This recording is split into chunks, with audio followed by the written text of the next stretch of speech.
So Time Art Theater in Superior, Wisconsin is ending their 2024-2025 season with a production called 12 Angry Men, and I am joined with two of the jurors on that production, Keith and Rob. Thank you so much. Thanks for having us. Yeah, can you just tell me a little bit more about it?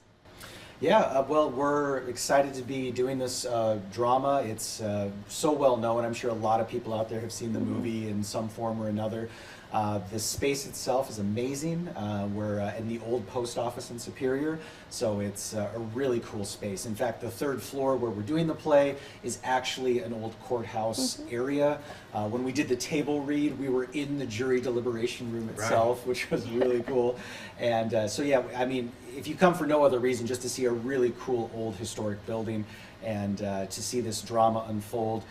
Local theater legend Kathy Fank came out of retirement just to direct this show, so we're so excited to have her, and she has done such a wonderful job with it's actually 13 actors total. There's the 12 jurors, but there's a bailiff as well in there, and she's done such a great job helping us keep our energy up, stay on pace, make sure the audience gets the maximum impact on it there. So yeah, it's been really exciting. So did you guys really want to be on this production? Was it something that you saw and you just had to do it? Oh, absolutely, yeah. When we went to the audition, I was amazed at the turnout and how many gentlemen showed up to audition for the show. Yeah, I think there was like 25 guys showed up there. Way more than I thought. Yeah, it was great. And every night, we go for 2.5 hours, 5 nights a week, and it's 12 men plus the bailiff, who's a real life attorney, and then the crew, sound and lighting and everybody on the third floor there. And it has been, I would say this is a show for actors as well. It's a great story. It's very timely and timeless. But if you are a performer, we've been in a lot of shows, and the dynamic of having that many talents in the room, if you look around from actor to actor, you can tell they're all locked into it, and I don't know. Well, I mean, volleying the ball. Yeah, and we're all 12 jurors are up there the entire time. So it's 2 acts, but there's no breaks for the actors. There's no scene changes. We are just in this room. So I think the audience is really going to feel as that, and it's cramped, it's hot in there, and the tension and the drama just builds. I think the audience is really going to feel that in there. And the actors are so great. Like we've got all, just such a wide variety. We've got guys that have done theater for years, a couple of guys who are used to do theater and then came back into it. So, but everyone's just giving it their all in there, and it's really fun. And of course, it's called 12 Angry Men, but the range of emotion. I mean, there's a little of everything. That it's very poignant, heartfelt, moments of humor, and it may look like close quarters for us up on the set, but the setting, the third floor, this federal courtroom building, it's a nice space for the audience too, and we're going to try to fill that place up. So yeah. So what's it like to play these characters? It's been a very emotional roller coaster in there. My character, so I play juror number 7. You find out, no spoilers, but you find out kind of his motivation is he wants to get out of there. He's got other things he wants to get to. Yeah. And so, and like Rob said, there's just kind of this range of, everyone's got different motivations. Rob plays juror number 8, who's the one juror who disagrees, in there, and he does a wonderful job with it. And so as the interactions happen and the drama takes place, you start to see their motivations and their core exposed, and you're just like, oh, so that's why this guy voted the way he did. And then as minds get changed and the arguments happen, it really takes you kind of on this journey, and it really helps you to think about this idea of like, we can disagree, and even when you have good reasons, it's hard to not let your emotions take over and have it become something where it's not really about logic or reasoning. It's just about how you feel.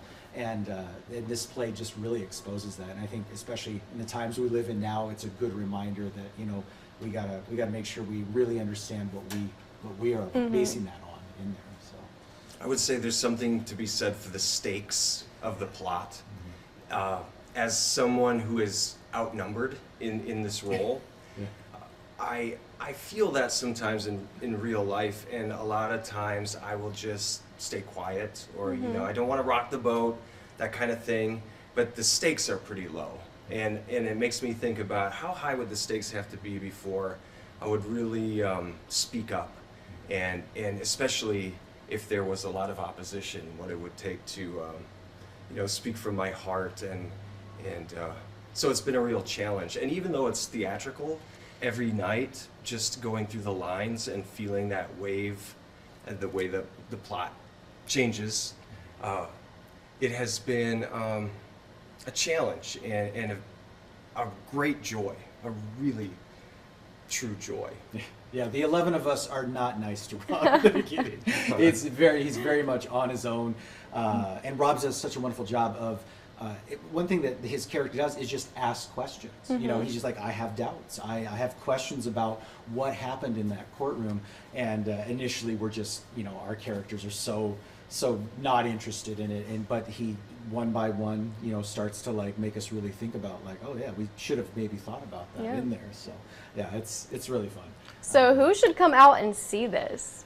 I mean, I'd say everybody. Everybody in Superior and Duluth.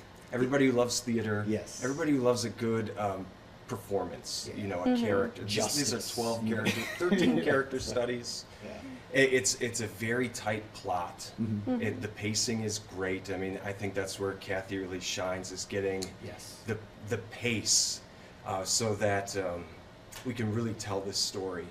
And we've gone through it so many times that it's almost like choreography or a fight sequence. It's like a 90-minute fight sequence. Yeah, it's not a terribly long play, which is nice for a lot of people. So I'd say, you know, upper elementary all the way up through, you know, 99 years old would really come and enjoy it. It's intense. There's definitely a lot of intense scenes, but as far as like the content itself is very appropriate. You know, there's not anything language-wise or things like that. I think families would. Yeah. I'm bringing my 7-year-old and my 11-year-old. I mean, I want them to see it, obviously. Yeah. But, and then I have my grandparents who are in their 80s who are coming. So it's really for everybody. It's for everyone, and especially if you want to support local theater, local theater companies. Timemark is, you know, one of the only ones in Superior, along with the university. So we'd really like to do a good job for them. Yeah. Well, thank you so much for joining me this morning. It was a pleasure. Absolutely. Yeah. Thank you very much. Thank you.